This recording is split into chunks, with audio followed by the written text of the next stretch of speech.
Well, greetings and salutations, everybody. Welcome to my YouTube channel, and this is a companion video. What are companion videos? Well, I'm awfully glad that you asked. See, every day on the John Campea Show, Monday through Friday, we take time to take live questions. However, we don't always have time to get through all the live questions, and because of the Christmas holiday and the break and all that kind of stuff, we got really backed up on all of the questions we had coming in. So what I like to do is, because those questions got sent in, I want to try to get them answered in a timely manner, so we gather them up and we address them here on companion videos. And that is what we're going to do right now. And let's not waste any time, and let's dive right into it, shall we? And we're going to start getting caught up here with a question from James LH, who writes, "Hey John, one of two.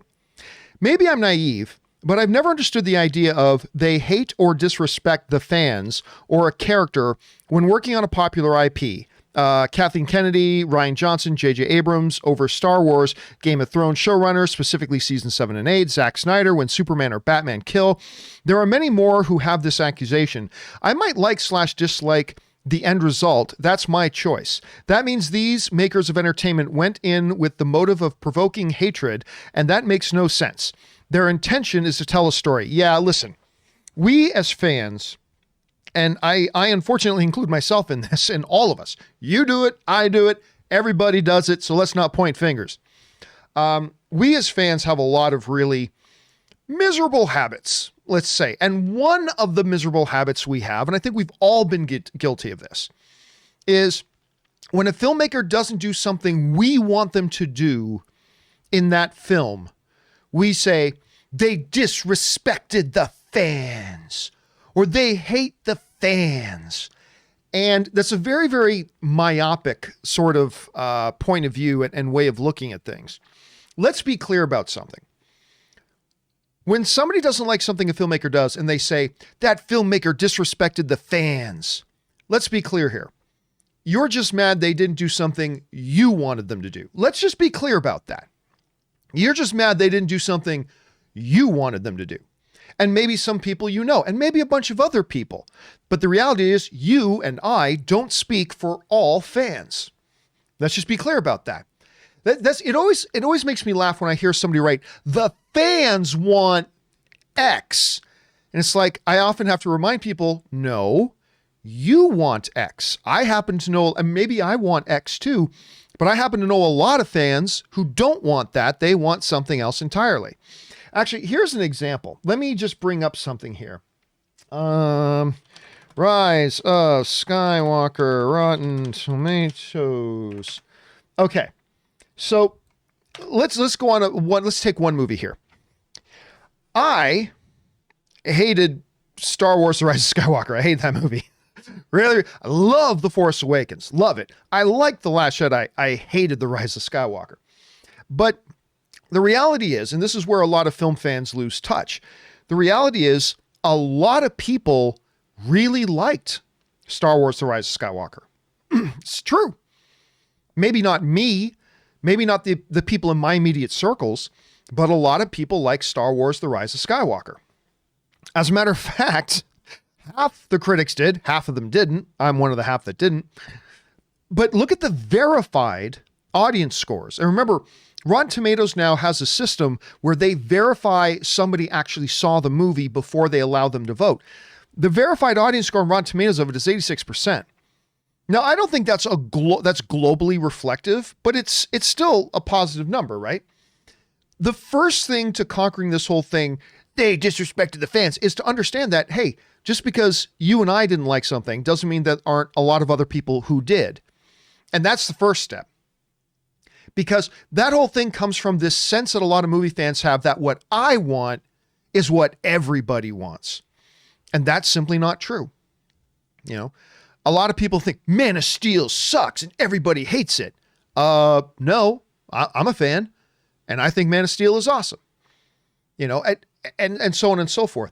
And so then we take it to this real personal degree that, you know, we get so myopic and we get so self-centered about it. And again, I'm not pointing fingers. This is all of us. We've all done this.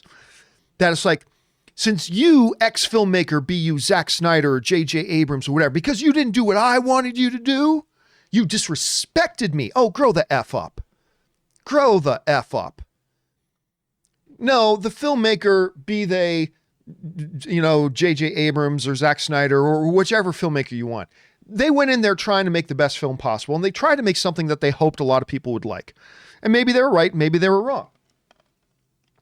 But they were trying. It's like Zack Snyder made Batman kill. He disrespected the character. Nope, there's plenty of examples of Batman killing. Plenty. Maybe it's not the one you like. Maybe it's not the one I like or whatever, but there is lots of examples, and he decided to go with that example. And maybe you disagree with it, and that's fine. Just say you don't like that and you disagree with that. But we got to learn to stop. And again, I'm including all of us in this. We got to learn to stop with this whole, they disrespected the fans by making this creative choice or that creative choice or whatever. Doesn't mean they made a good choice, but it wasn't disrespect to the fans. It's a fucking movie. Okay? A storyteller made a creative decision and thinking it would work. And for some people it did, for some people it did. But you're right, there is lots of annoying habits we, me, you, all of us have as fans. That is one of the annoying habits that we have, and we need to get over pretty quick. All right, let's move on here. Next up, that was James LH. We now move on to The Wakandan Forever. And The Wakandan Forever writes, yes, John, Wonder Woman 84 is a Christmas movie. It was released on Christmas. What more do you need? Actually, in the last scene happens at Christmas time. That makes as much sense as Die Hard being considered a Christmas movie. Anyway, what more do you need? LOL. Happy holidays. Everyone stay safe and looking for a happy new year, 2021, or a happy new year of 2021. Wakanda forever.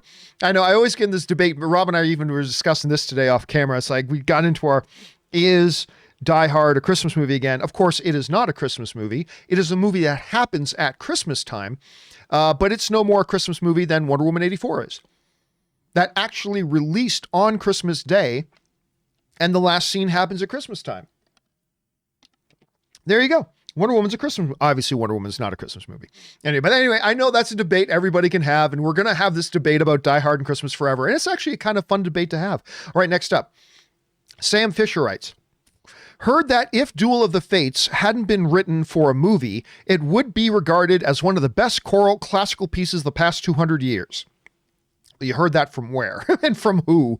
Anyway, of the past 200 years. And that is only because of classical elitism, and movie music is seen as lesser than straight up classical. Well, Sam, there is nothing definitively that says if this, then that. There's no, who says, I heard that Duel. Well, who said that? And it doesn't matter who said it. It doesn't make it so, and it doesn't make it true. You look at some of the all-time classical orchestral music is movie music. There's a reason why people show up in droves to the John Williams concert every year, to the maestro of the movies thing. And is it seen as lofty as other stuff? Probably not. Maybe not. But this whole thing, that Duel of the Fates, which I love, it's the best thing that came out of the prequels. Duel of the Fates is one of the best things to come out of the prequels, if not the best thing to come out of the prequels. It's magnificent. Would it be actually considered one of the best pieces of choral classical pieces of the past 200 years had not? I doubt it. And I say that as somebody who deeply loves it, but there's that. All right. Can 2020 end yet? Writes. So I can watch Cobra Kai when the ball drops. I can't wait. Also, I saw that's right, because they moved the release date of Cobra Kai up to January 1st. So those of you who've been waiting for Cobra Kai, good news. You're going to get to watch it a little bit earlier. Also, I saw people recommending Kingdom, so I looked it up. That's the MMA show that I haven't watched. Did you know on Rotten Tomatoes it has an 88% critic score and a 97% audience score? So I gave it a shot, and I binged season 1. It's great so far. Well, add that one to another vote. For those of you who don't know, I've been having a bunch of people telling me, John, you really need to check out Kingdom. And I've had really no interest in watching Kingdom. The trailers didn't interest me, and I have a couple of friends, not many, but I have a couple of friends who saw it that didn't like it. So I've just had no interest, but I'm having more and more people telling me I should check it out. So I don't know, maybe a few more, and I'm going to have to do that. Thanks for the recommendation, Can 2020. John Campea's New Pool writes, Wonder Woman 84, boring, underwhelming, a disappointment. Yeah, I don't know if I would call Wonder Woman 8, personally, I don't think I would call it boring. I found it underwhelming. I found it to be a disappointment. I didn't necessarily find it boring, though. In my laundry list of criticisms for it, boring wouldn't be one of the ones I would personally put in there, but They had, again, we did an entire, basically 5.5 hours of spoiler discussion on Wonder Woman 84. And I spent a lot of it just talking about the things that I wish had been better. At the end of the day, I don't think, again, I've been saying this a lot the last few days, I don't consider Wonder Woman 84 to be the complete train wreck of a movie that some people make it out to be, but there's no getting around. I also don't think it was very good. I was disappointed with it. I was more disappointed with it the second time I watched it, but it is what it is. Can't win them all. Move on to the next one. All right, next up. Ronan writes, watched the best of John Schnepp videos on YouTube. Those are fun. And a lot of the videos had you on Collider with him. Looks like you two had tremendous chemistry, and you in particular had a great time working with him. I don't think I've seen anyone that made you laugh as hard. I've been very lucky in my career, going all the way back to the movie blog days, of working with a lot of people who are really good at making me laugh. Right up at least near the top was John Schnepp. Schnepp just had a terrific way of really making me laugh. And very quickly, like when I first brought him on to talk about Guardians of the Galaxy, that was the first thing we worked on. And, he and I talked afterwards, say, man, that was really good. We enjoyed working together. Let's do this again. And the rest became history. I pretty quickly, after a few months, I really learned, we developed a really good shorthand, and I learned how to set him up. Like, I learned enough about how he functioned on camera that I knew, okay, if I say this a certain way, he'll probably go off on this. And I just learned how to set him up that way. And he was tremendously, he was a very rare mix of a lot of truly, he was an encyclopedia of knowledge, but he was also, in the best term, in the best way possible, a jester. Like, incredible depth of knowledge with a jester's delivery. There was this magnetic charisma about him. And you get a lot of guys who have a lot of knowledge, not great on camera. You have a lot of guys that are like, wow, like really wild personalities, but don't bring a lot of depth of knowledge along with it. Schnepp was a very rare combination of both. And it made it a pleasure to do shows with him and all that kind of stuff. So yes, for those years that I did shows with John Schnepp, I really enjoyed that particular stretch of my career. I did. Thanks for that, Ronan. All right. Yellow CT writes, my birthday is New Year's Eve, and quite frankly, it sucks. I've never had a proper birthday. Dude, I've got an old friend of mine named Dave, whose birthday is literally on Christmas Day. You know what? Damn it. This was the first year I forgot to write to him happy birthday.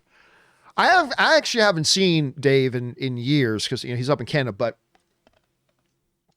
I would still remember to write happy birthday to him on Christmas, and I forgot this year. Damn. But anyway, so you think you had it bad. My buddy's birthday was on Christmas. Anyway, I've never had a proper birthday party. So for the last few years, I've packed up a bag and traveled somewhere fun to celebrate. That sounds like a great idea. This year, I was supposed to go to New Zealand. Ouch. Anyway, this year is just me and the dog watching The Lord of the Rings. Not a bad substitute. Thank you, John, for being my daily bright spot. And to everyone listening, Happy New Year. Well, thanks a lot for that, Yellow. Yeah, and listen, so many things about this year sucks. And, coming to the end of the year, we're just reminded again. Ann and I were talking about this, that we're going to be globally reminded again of what's going on with the pandemic. Like what we normally do on Christmas Eve. I think last year we decided we were going to spend New Year's Eve in Vegas this year. We've done that twice. Vegas is really fun at New Year's. Vegas is normally fun, but Vegas at New Year's is a total hoot. But obviously not doing that. Ann and I, we have ordered a steak dinner from Morton's. And we're going to sit in and probably watch some movies and hang out with our dogs and just enjoy the evening in on New Year's Eve. I hope you have a good one, though, Yellow CT. So happy birthday to you, my friend. All right, next up. Orange Hand writes, so what makes someone a true film critic versus a regular audience member? Johns and Stuckman are considered critics. Depends who you ask. But I'm not sure just anyone can post a YouTube movie review and be counted alongside them, or the folks at Deadline, The Hollywood Reporter, Variety, etc. Here's the thing, Orange Hand. The problem with it is there is no one true definition of what is a film critic. It's kind of like, what is a movie spoiler? Nobody agrees on what is a spoiler, right? At least to certain degrees. Like telling people, hey, in Sixth Sense, Bruce Willis is a ghost the whole time. Okay, I think everybody can agree that's a spoiler. But what about when you can get into more gray area? What happens if you get into more gray area? Like, what if you say in the Mandalorian, season finale, they get aboard Moff Gideon's ship. Some people will think that's just a procedural piece of information from the show. It doesn't reveal a major plot development or anything, so it's not a spoiler. But there are some people who'd say, like, dude, like, really? They get aboard Moff Gideon's ship? And some people would consider that a spoiler. Or go even more extreme. Take a movie like Heat. A movie that everybody knows has Robert De Niro and Al Pacino in it. But if you say, there's a scene in Heat where Pacino and De Niro are having dinner. Wait, spoiler! What? Just telling you there's a scene where they're having dinner? That's a spoiler? And there's a scene where they're driving in a car. Spoiler! Like, so nobody agrees on the definition of a spoiler. We all understand spoilers. We all have a general concept of spoilers, but nobody has the exact same definition of spoilers. Film critic is kind of the same thing. Like doctor, you got to have your MD or your PhD or something like that. I mean, then you're doctor. Anne is probably going to be going to get her PhD here pretty soon, and she'll be Dr. A Cakes. A Cakes is one of her nicknames. Dr. Anne. A Cakes. There's something, but there's nothing that really says it about a film critic. Now, so for me, I don't consider my YouTubers, including me, by the way, I don't consider YouTubers proper film critics. Sometimes I'll tell people when they ask me, what is it I do? Sometimes I'll say film critic because that's what they'll understand. Like, it's hard to explain. I am a commentator and pundit on daily movie news. What do you mean by that? Like, some people won't get what it is I'm trying to say. So just to keep the conversation short, I say film critic, right? But I'm not a film critic. I'll review movies. Everybody can review movies. I'll review movies, but I'm not truly a film critic. But that's only by my own definition. There are lots of people who would consider me a film critic, who would consider certain other YouTubers film critics. And there's nothing wrong with that definition. For me, I don't know. In my head, I have it. If you are an employed, tenured person at a major trade, Deadline, Variety, The Hollywood Reporter, those are film critics. Time Magazine, whatever, Rolling Stone, that's a film critic. But again, I can't back that up. That's just kind of my interpretation of it. And everybody has a different interpretation. So you can consider anybody. Anybody who picks up their phone and hits record and does a 30-second review, this movie sucked ass. And you can consider that kid a film critic. If that's, fits your definition. And it is what it is. It all depends. So there's no right and wrong answer to that, unfortunately, Orange Hand. There's no absolute right or wrong answer to that. Okay, next up. Man of Tomorrow writes, one of two. Always to each their own, but the DCEU is just not for me. That's fair enough. Realistically, how much longer do you think it will be before we see a completely rebooted Justice League? I am dying to see the original 7 founders on screen together with a new cast. With most of the DCU movies not living up to their box office potential, Batman vs. Superman, Justice League, and or have not had an overwhelming positive response from critics and audiences, Man of Steel, Aquaman, Wonder Woman 84. Aquaman had a pretty good response, actually. Maybe not Wonder Woman 84, but Aquaman did.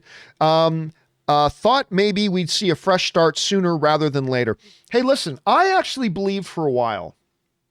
There was a good amount of time, and let me just look this up here quick. There was a period of time when the DCU was going through this crux of things were going pretty badly for them, and they had to make a decision about what to do. I personally, like you, advocated for a philosophy of let's reboot. I advocated for a reboot. I thought, you know what? Just start fresh. Have a fresh sheet of paper, bring in a new creative head, completely unshackled by anything that came before. People like me who absolutely worshipped Man of Steel. That movie is still there. It may not be in the new DC universe, but that movie is still there and I can always treasure it and love it, and it's fine. Start fresh. They made another decision though, which was fine, to let's see if we can rehabilitate the DCU as we continue moving forward. And for the most part, they've actually done a pretty good job, right? Aquaman was a win. Not only was it a big financial hit, like I knew Aquaman would be a hit film. I knew it would make a lot of money. I never thought it would make $1 billion. Now, to be fair to myself, nobody thought it would make $1 billion, but I never thought Aquaman. I laughed at the idea that Aquaman would make $1 billion. I knew it would be a hit. I knew it would make lots of money. Never thought it'd make $1 billion. And it made $1 billion.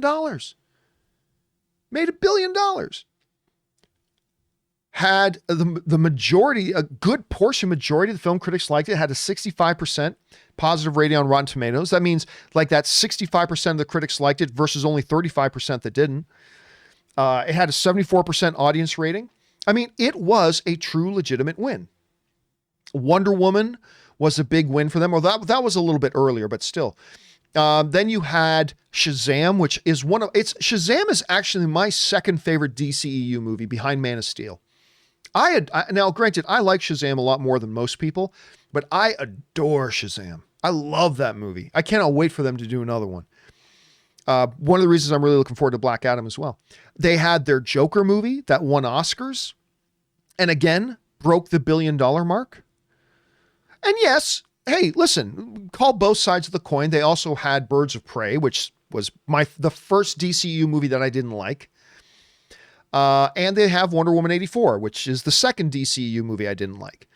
But, you know, they've got a number of big wins. I think Man of Steel is an all-time winner. Wonder Woman, the first one, was a big win. Aquaman was a big win. I think Shazam was a solid win. Joker was clearly a solid win. So even though I thought the best course of action was reboot, fresh slate, just a clean sheet of paper, start again, they went another way and they've had a decent amount of success with it.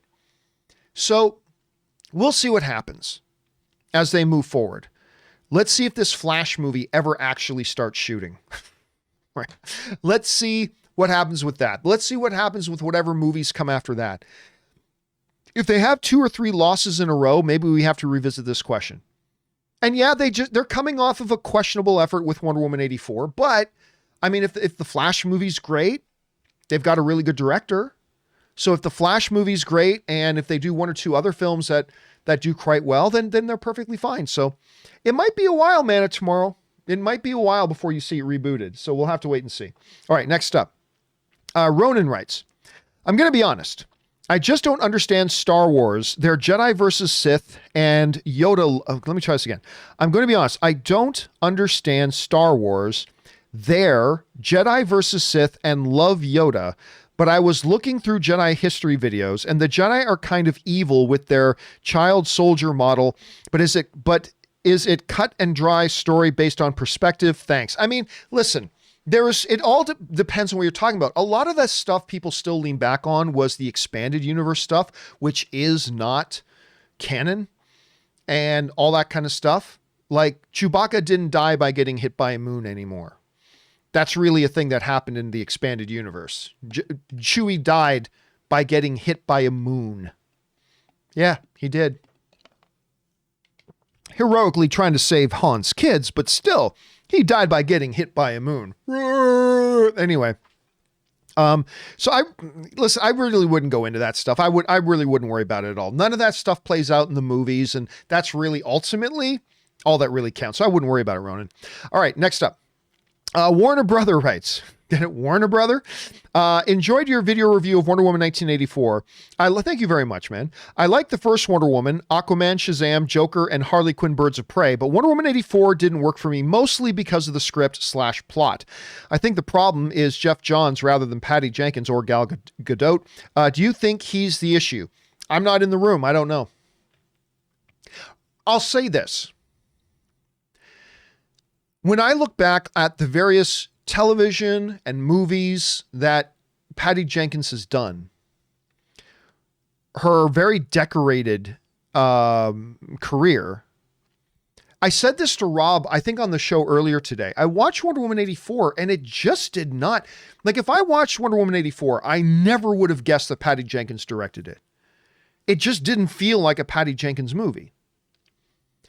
Could the fault lie with Geoff Johns? Maybe.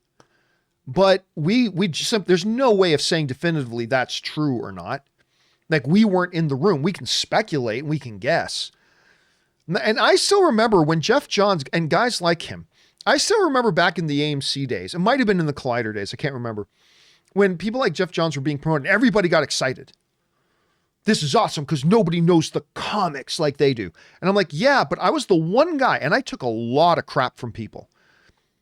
But I was like, call me crazy, but I want people who know how to make movies in these executive positions. The comics are great, but the comics are the comics. The movies are the movies. Like, you think Kevin Feige was a comic book writer before he became the executive of Marvel? No. I just, call me crazy. I think movie people should be in charge and writing movies, not comic book writers. Nor do I think movie writers should be writing comic books. They're two different sets of skills. One isn't better than the other. It's just that they're different. Wayne Gretzky is probably the greatest hockey player, maybe the greatest professional athlete of all time. Ask him if I want him throwing the free throws to win the NBA championships for the Toronto Raptors. No, because yes, he's an athlete, but hockey is different than basketball. Writing comics is different than writing movies. How things come across on a printed page with ink and paper is vastly different how it comes across on a moving picture on a screen. And so I was always kind of like, hey, listen, I love Geoff Johns and everything, but I was not big on him being elevated in the movie ranks. But listen, for all we know, maybe without Geoff Johns, Wonder Woman 84 would have been infinitely worse. We don't know. So is that a possibility? It's a possibility that maybe the fault with the failings of Wonder Woman 84 lie with Geoff Johns. Possibility. But there's just not evidence there for us to believe that is fact. Is it possible? Sure, but maybe it's possible it was better because he was there. So just something to keep in mind. All right, Warner Brother also writes, Wonder Woman 84, 6.7 out of 10 for me. That's actually not a bad score.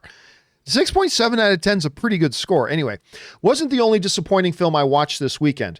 I watched Soul, 6.5 out of 10. I thought Soul was a better film than Wonder Woman 84. That's just me.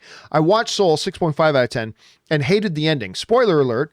Well, then we're just not going to read the spoiler alert. But here's a, I know you didn't mean anything by it. Guys, saying spoiler alert, it doesn't help. Saying spoiler alert doesn't help when you're just writing it in, right? So anyway, personally, I thought the movie was really solid. I thought it was really good. And I love the way it ended. Just me personally, I love the true moral of the story. I thought it was fantastic. Not one of the absolute best Pixar films, but I thought it was a wonderful film. I definitely thought it was the better film out of that and Wonder Woman 84. But that's just me. All right, thanks for writing that in, Warner Brother. All right, Ezra West writes, so everyone who made a wish renounced their wish. I'm supposed to believe a kid who wished his grandma was cured from cancer was like, sorry, grandma, I have to renounce my wish because the TV told me so. What about the people who stopped watching TV? Well, listen, we've talked about that a lot. I mean, the notion that everybody renounced their wish is preposterous, right? The better example than the kid wishing his grandma was cured from cancer. The better example is a parent who wished for their terminally ill child to be healthy. You think, to hell with it, the world can burn as far as a parent is concerned. They're not going to undo that wish. Now, some people tried to say something that was never expressed in the movie, which was when Max Lord renounced his wish, that automatically unwished all the people who made the wishes through him, which makes no sense because if that's the case, why did Diana have to give her big speech at the end of the movie? So ultimately her big speech I wasn't talking to you. Her big speech at the end of the movie was completely and utterly pointless, which makes the movie even dumber. if Diana's big, if the whole movie was this giant buildup, the lessons Diana had learned from Themyscira about the truth, and the truth is all that matters, Diana. And all she learned through getting Steve back and having to let him go and all of that, and the big climax of all of that, the entire movie was a buildup to that moment that Diana gives her big speech to all the people of the world who magically were able to hear her, but was able to give that big speech to the whole world. If you're saying something that the movie itself didn't say, which was by Max Lord renouncing his wish, everybody else's wishes became moot, then that rendered Diana's entire speech, the whole point of the movie, the whole buildup of the movie, completely pointless and meaningless. So it's a pick your poison type of situation, right? But yeah, it's a problematic one way or it's problematic the other. You got to pick your poison on it. All right, Ezra West writes, every country in the world launched nukes at each other, so the next day America is going to forget Russia tried to nuke them and vice versa. All is forgiven? No. Even though the nukes were wished away, they still launched. WW3 should have started. Well, I mean, maybe yes, maybe no. The reality is, the president understood, remember they kind of set this up in the movie, that us magically, all of a sudden, Russia sees that we have thousands more nukes than we did before. They see that as an act of aggression. And it started this escalation thing. And then they saw what happened and blah, blah, blah. You got a fresh piece of paper? I don't know. Maybe it's all right. With all the little fine point problems I had with the movie, that particular one was not one of them. I was actually okay with the way they executed that part. All right. Caillou writes, I'm not familiar with Wonder Woman comic lore when it comes to powers, but during the entire flying scene, all I could think was, she better be falling with style, a la Buzz Lightyear. Steve Trevor was the best part of the movie. Steve Trevor was the best part of the movie. There are a number of things about Wonder Woman 84 that I appreciated. The music was one of them. I liked Kristen Wiig's performance very much. But again, Chris Pine, like he did in the first Wonder Woman, Chris Pine was the backbone of the movie. Chris Pine's Steve Trevor character was the absolute backbone of the movie. He was fantastic in it. That doesn't mean I like everything that they had Steve Trevor say or do, but Pine's performance was great. And for the most part, they did do really good things with Steve Trevor. And I liked his character very much. And again, I agree. I think his character was the best part of the movie. Much like I thought his character was the best part of the movie in the first one as well. All right. Victor writes, greetings from Sweden. Oh, thank you so much for writing it from Sweden, man. Do you think we'll get another Friday the 13th movie in the foreseeable future? Probably. It would actually be the 13th movie in the franchise. I didn't realize that. I know they're in the midst of a lawsuit right now, but have you heard any updates on that? Thanks. No.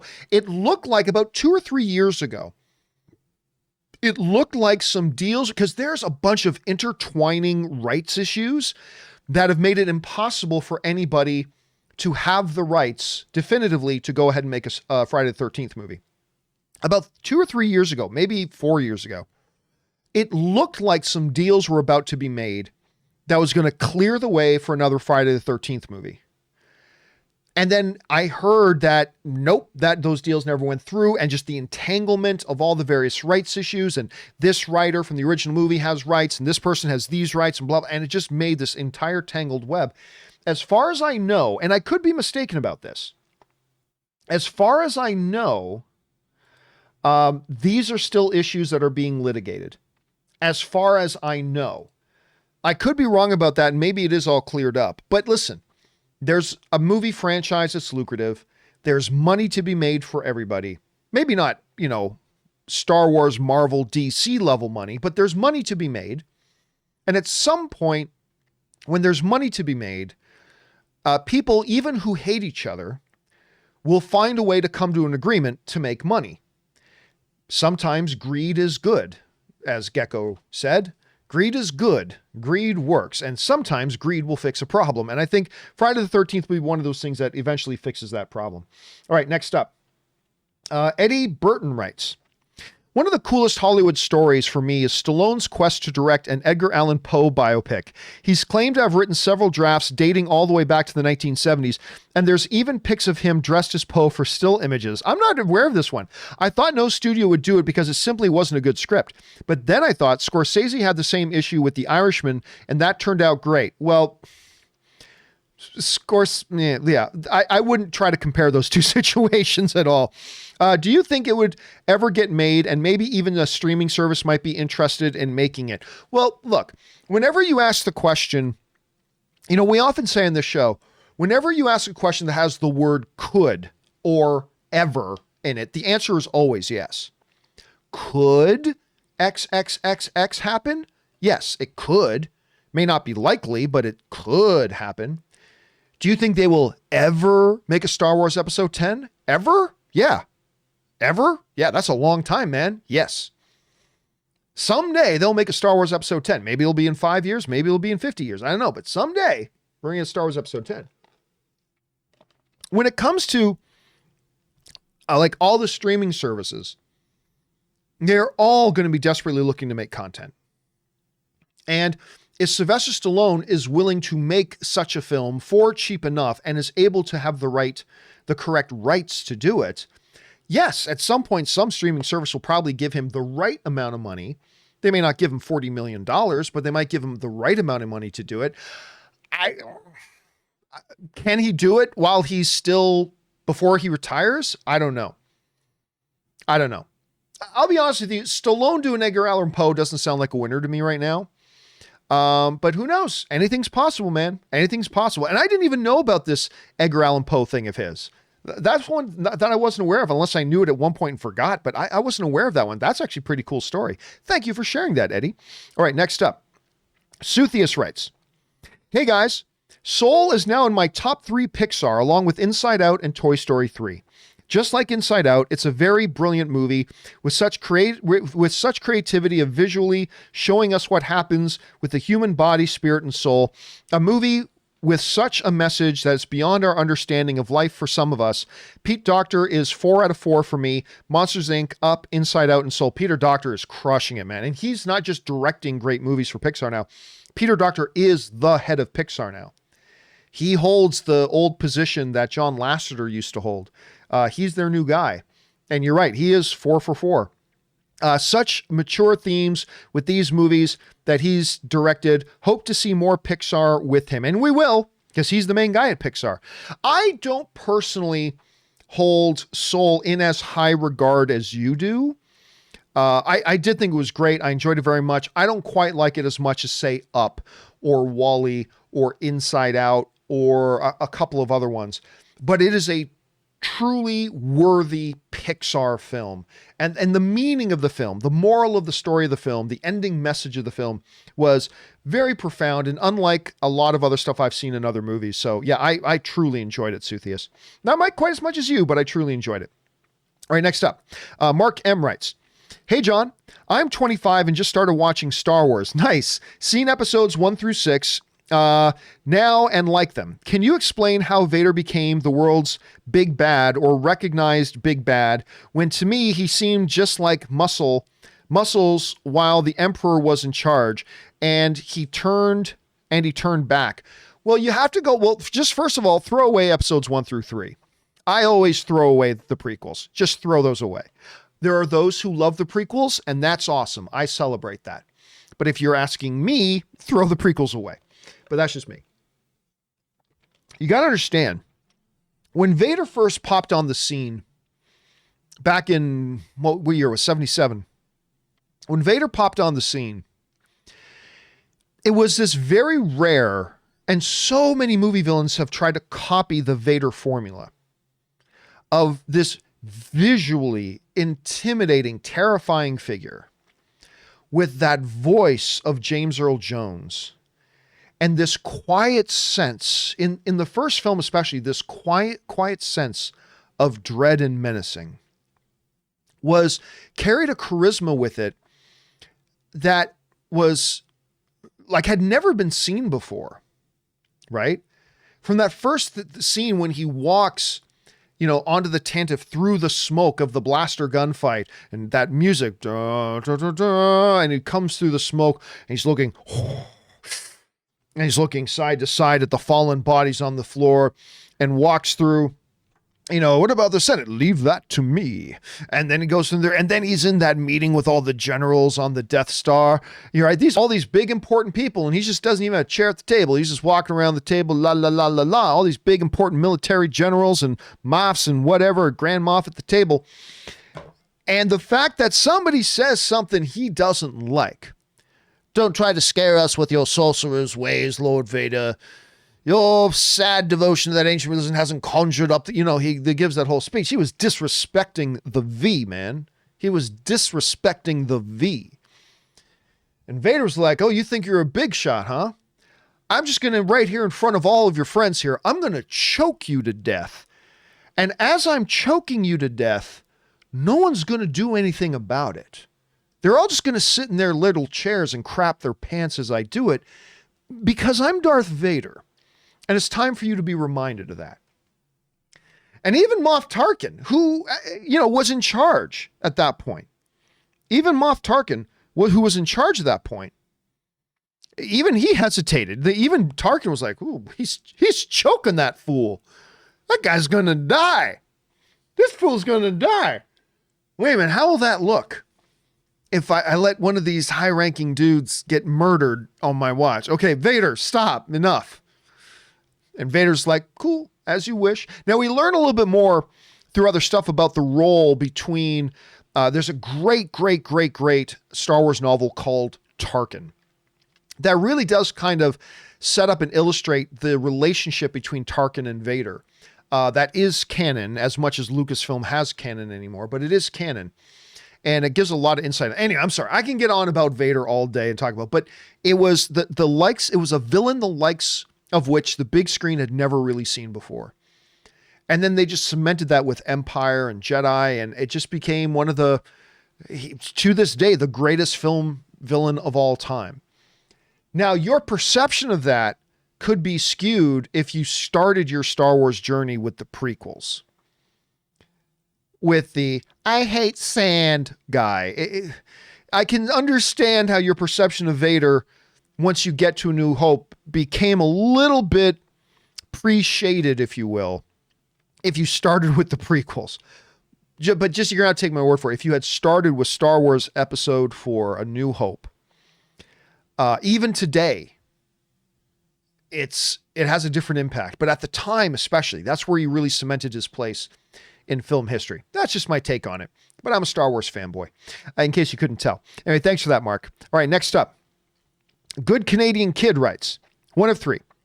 I feel that Wonder Woman's success is due largely to the fact that it heavily borrowed themes and plot points from Captain America, the First Avenger. Nonsense. Absolute nonsense.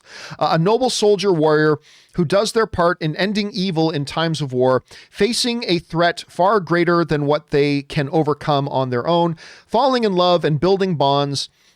In the third act, at the culmination of it all, both male leads named Steve, both blue-eyed, blonde-haired Yeah, but those are characters that have been in the comics forever. That's not one movie made in the 2010s copying another one.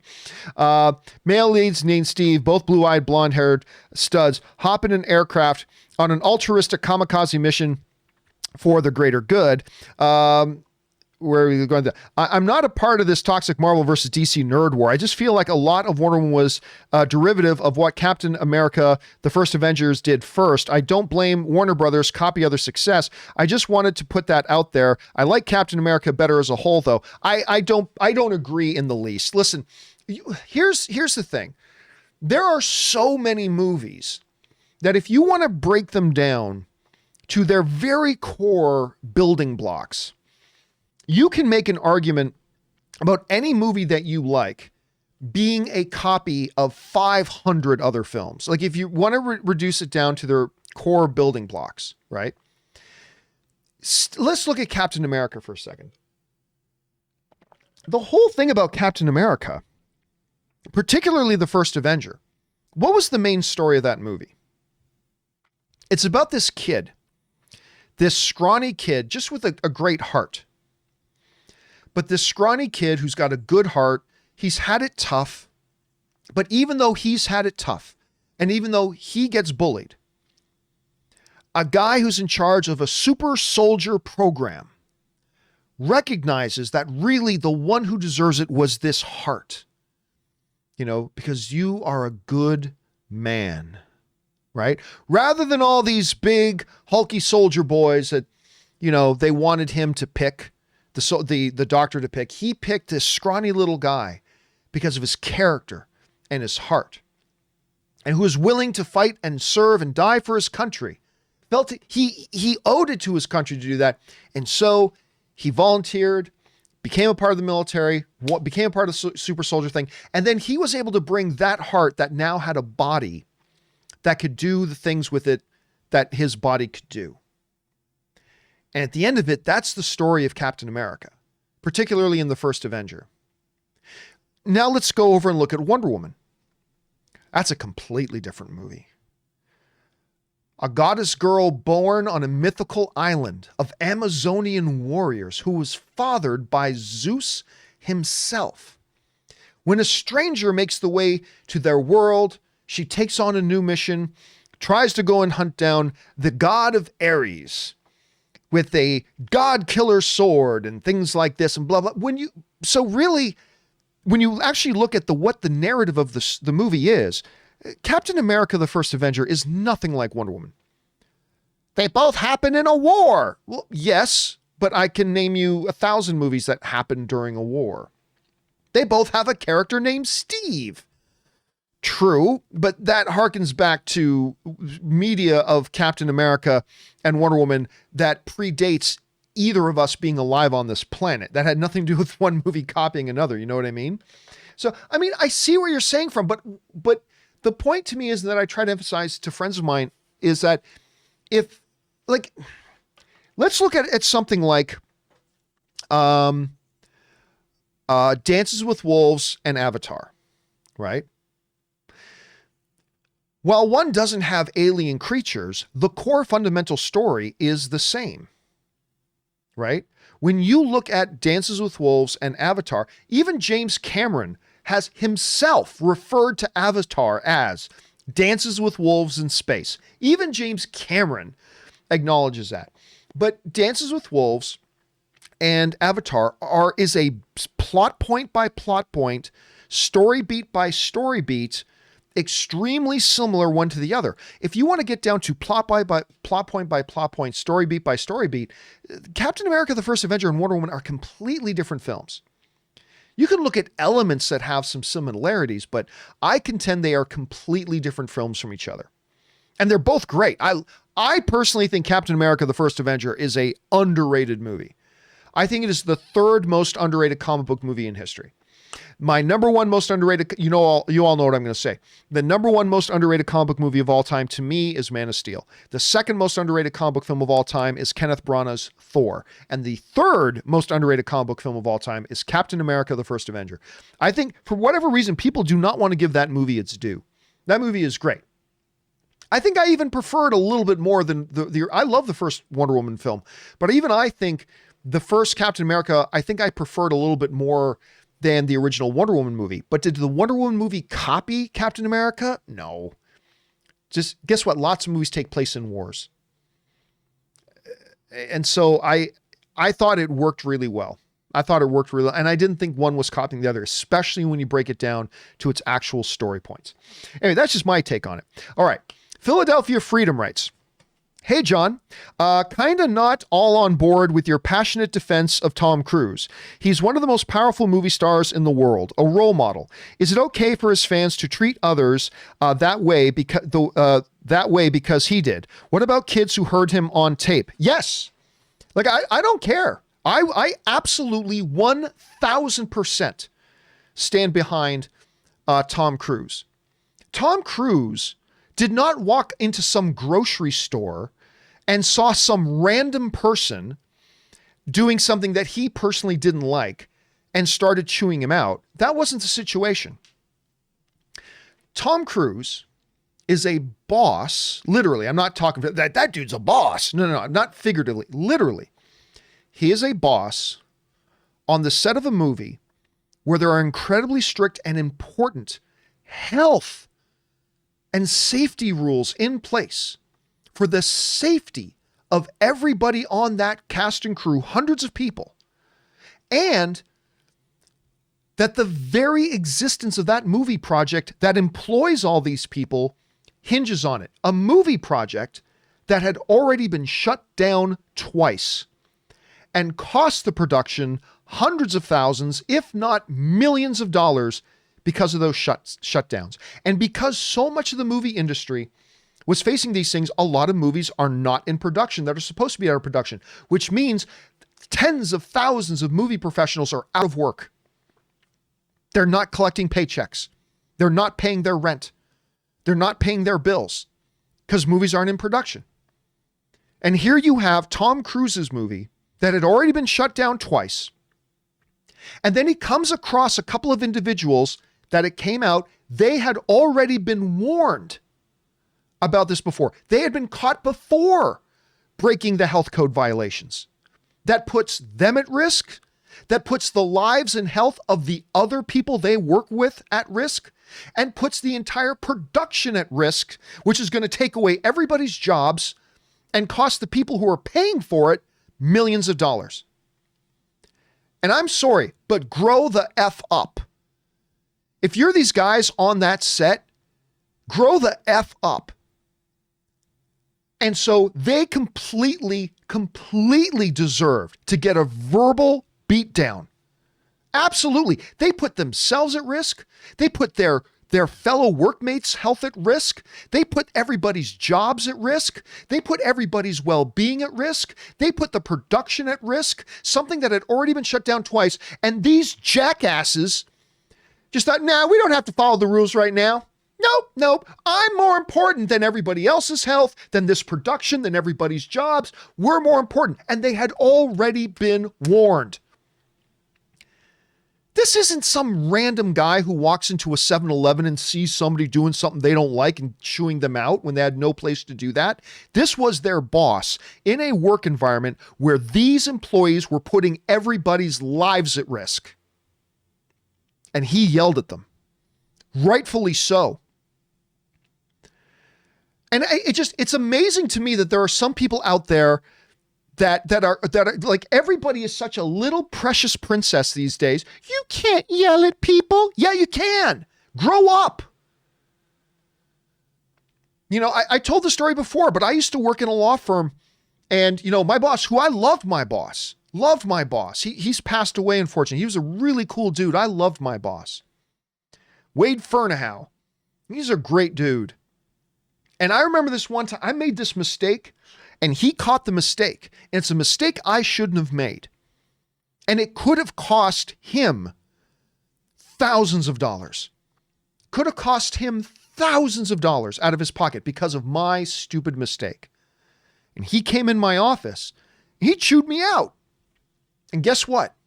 I respected him for it, and I never made that mistake again. He didn't fire me. He could have walked in there and said, you could have cost me thousands of dollars if I didn't catch your stupid mistake. It was a rookie mistake that you made. It was an obvious mistake to make just because you were lazy and going and how you did over. You weren't paying attention to the details of the file, and it could have cost me thousands of dollars. And he would have been totally within his rights to come in there and say, you nearly cost me thousands of dollars. I have employees to make me money, not to cost me money. You're gone. Pack your bags, you're out. But he didn't. He wanted me to learn a lesson. He wanted to drive it home strong, and because he wanted me to be better. And guess what? I continued to work there after that. Love the guy. Now, I could have been a precious little princess and go, he yelled at me. Oh, he yelled at me. I could have done that. Gone home and cried. Quit my job. I could have done that, but I didn't. Because I knew he was absolutely right. And I wasn't putting people's lives at risk. That's the thing I think some morons, not you, but I think some morons like these guys who were on the set of that movie, that's what I think some of these morons don't get. They don't put these rules in place just for the hell of it. This is an industry that has lost tens of billions of dollars, tens of thousands of people out of work people dying. And Tom Cruise, the boss of all that, caught these guys who had already been thinking, and I'm sorry, you will never convince me that Tom Cruise yelling at them and not firing them. That's the thing. I cannot believe he had so much patience with them that he could have just walked in the room and said, he could have walked in the room calmly and said, gentlemen, your services will no longer be required.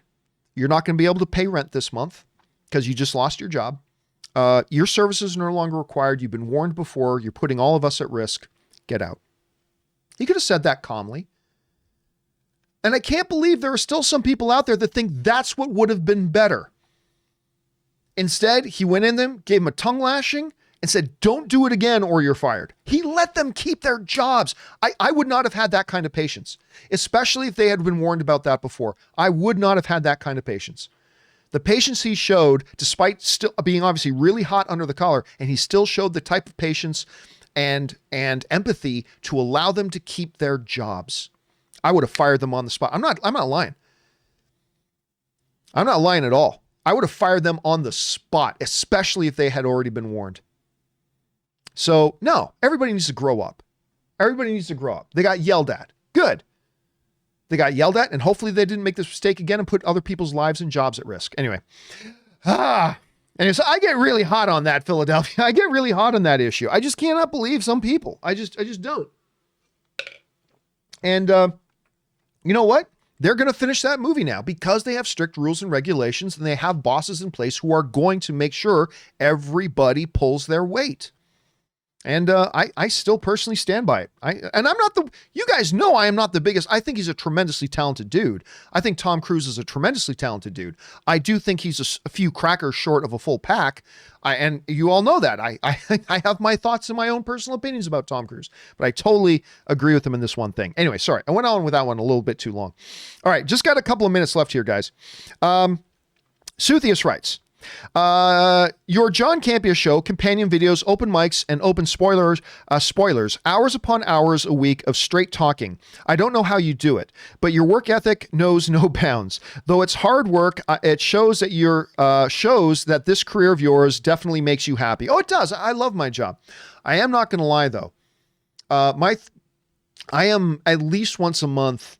I have to go through like a day where I just don't talk like at all. My voice does get wrecked. It was a lot easier.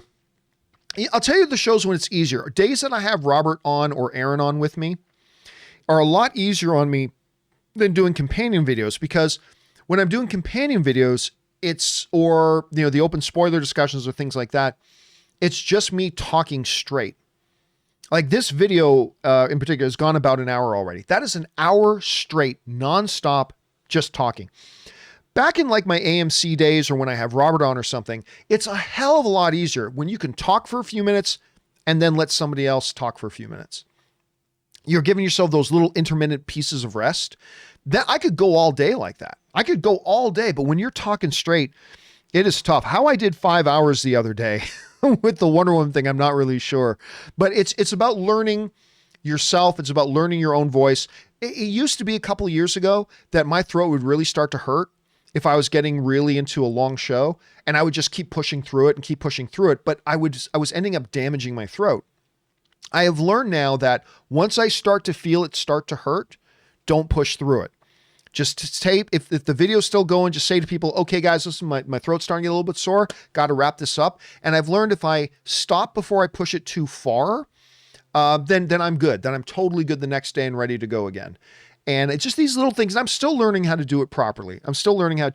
But it is fun. I love this job and I love what we get to do. All right. Thanks for that, Suthius. All right. Next up, Tristan Thorpe writes, watched Wonder Woman 84 with the family on Christmas. Overall, I thought it was fine, but I wasn't loving how I was feeling the runtime of the movie. And I don't mind slow movies, but this felt like forever. Listen, Tristan, that is absolutely one of the same criticisms I have about Wonder Woman 84. Listen, some movies run 2 hours long, and that was simply too short for that movie, and the movie felt rushed. Some movies are 2 hours long, and that was way longer than that movie should have been, and so the movie feels really slow. At 2.5 hours, There are many movies that 2.5 hours is a perfect runtime for, but not this movie. This movie should not have been 2.5 hours long. Especially when I first started the movie, I saw, wow, it's 2.5 hours long. Okay. But when the movie was done and I finished watching the whole thing, I was like, yeah, that movie I just watched did not need to be 2.5 hours long. It is one of the, so I share the same kind of criticism you do, Tristan. All right. We'll just do K Majors here and then we'll wrap things up today. K Major writes, one of three. John, R2 is my second favorite character. It's amazing how many people love R2. Like the reactions in the Mandalorian season finale, obviously when Luke comes out, the biggest reaction, but almost as big when you watch all these reaction videos is when R2 comes around the corner, right? It's crazy how popular that little droid is. Anyway, R2 is my second favorite character. Yoda is number one. If they go with the story that R2 saved Grogu from the temple, which I don't think they will, that would make R2 the greatest MVP in Star Wars universe to me. Episode 1 saved Queen and helped with the destruction of the droid ship. Episode 2, bodyguard of the senator, sort of. Episode 3, present for the rescue of the Chancellor Palpatine. Episode 4 gets the plans to the rebellion. By the way, never deviated from the mission. Episode 5, he's the reason they were able to escape Cloud City, fixing the hyperdrive. Delusions of grandeur indeed. Episode 6, key component to the rescue of Han Solo. No droid has been given the level of confidence. His resume is unmatched. Everyone needs a friend like R2-D2. Hashtag R2 is the MVP of Star Wars. Bring on the filthy. Hey, listen, you cannot listen. R2 was incredibly pivotal, even just to George Lucas himself. Like George Lucas himself, like he loved R2. And right from the beginning, R2 and 3PO are seen as very, very central figures. 3PO more the comic relief of the duo, but R2 and what his role has been is great. Now, do I believe he is the MVP of Star Wars? No, I don't. But he has done a lot, and he is often overlooked, that little droid. He is often overlooked. So he is indeed a truly great, not just little droid, he is a great Star Wars character. And I think even people who didn't realize how much they love R2-D2 suddenly realized it when in that scene in Mandalorian, after all the smoke had cleared and everything was done, around the corner comes R2-D2. And everybody was just like, ah! And everybody loved seeing R2. And I'll say it again. I feel like a lot of people only then realized, wow, R2 is actually really important to me as a fan. I mean, yeah, we'd always say we like R2, but I think in that moment, a lot of people realized just how much they like R2-D2. So one of the greatest fictional characters in the Star Wars universe. Again, I don't think he's the MVP, but he is truly great. All right, guys, listen. For everything else still coming up, John Campea, Ants for Day, Russell Amador, and on. We will start off tomorrow's John Campea show. When we get to the live questions part of the show, we will start off with those ones, and we'll keep getting caught up. We still have a lot to get through, but we got through a bunch of them now. We just did an hour. We're going to get through a whole bunch more tomorrow. Thank you guys for being here and making this show a part of your day. Special thanks to all of you guys who sent in these questions for two reasons. Number one, because you gave us great fun things to talk about, but number two, because you supported this channel while you did it. And all of us involved here with the John Campea Show, thank you guys very, very much for your support. All right, guys, make sure you do the four main things. Stay smart, stay safe, take care of yourselves. Please take care of the people around you. That'll do it for me for now, guys. My name is John Campea, and until next time, my friends, bye-bye.